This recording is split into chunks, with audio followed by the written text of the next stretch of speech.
ایک جنگل میں شیر رہتا تھا۔ وہ جنگل کا بادشاہ تھا۔ وہ روزانہ کسی نہ کسی جانور کا پیچھا کر کے انہیں مار کر اپنا نوالا بنایا کرتا تھا۔ جنگل کے سبھی جانور شیر سے خوفزدہ تھے۔ انہیں اپنی زندگی کی فکر تھی۔ ایک دن پریشان حال جانور سب اکٹھا ہوئے اور شیر کے حملوں پر تبادلہ خیال کرنے لگے۔ بھیڑیے نے تمام جانوروں کے سامنے ایک تجویز رکھی۔ اس نے کہا، ہم ایک ایک کر کے روز شیر کے سامنے جائیں گے اور اپنے آپ کو شیر کے سامنے پیش کریں گے۔ جس دن ایک جانور کی باری ہوگی وہ شیر کی خدمت میں حاضر ہو جائے گا اور باقی آزادی سے بے فکری میں اپنا دن گزاریں گے۔ باقی سب جانوروں کو بھی بھیڑیے کی یہ تجویز پسند آئی اور وہ رضامند ہو گئے۔ بھیڑیا شیر کے پاس گیا اور تجویز کے بارے میں آگاہ کیا۔ شیر نے کہا، ایک بات یاد رکھنا، جس دن میرا کھانا لیٹ ہوا تو میں چپ نہیں بیٹھوں گا، میں تم سب جانوروں کو ایک ساتھ کھا جاؤں گا۔ شیر نے بڑے غرور سے منظوری دے دی۔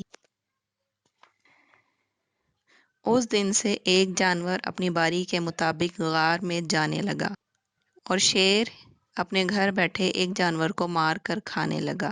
اسے بغیر محنت اور بھاگ دوڑ کے اپنی خوراک مل رہی تھی۔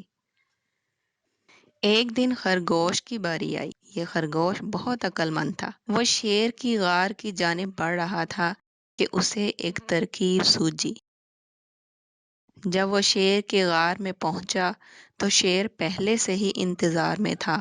وہ خرگوش کے تاخیر سے آنے پر کافی غصہ ہوا۔ خرگوش بولا، بادشاہ سلامت، مجھے معاف کیجیے گا، میں دیر سے آیا ہوں، لیکن اس کی بھی ایک وجہ ہے۔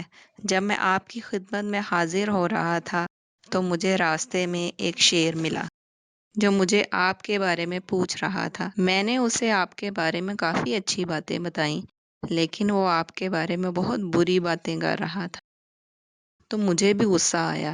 میں نے اس سے کہا کہ وہ ہمارے جنگل کے بادشاہ ہیں۔ اس نے مجھ پہ حملہ کرنے کی کوشش کی۔ میں نے اس سے کہا، اگر تم مجھے مارو گے تو ہمارے بادشاہ تمہیں نہیں چھوڑیں گے۔ تو اس نے کہا، اگر تمہارے بادشاہ میں اتنی ہمت ہے تو اسے میرے سامنے لے کر آؤ۔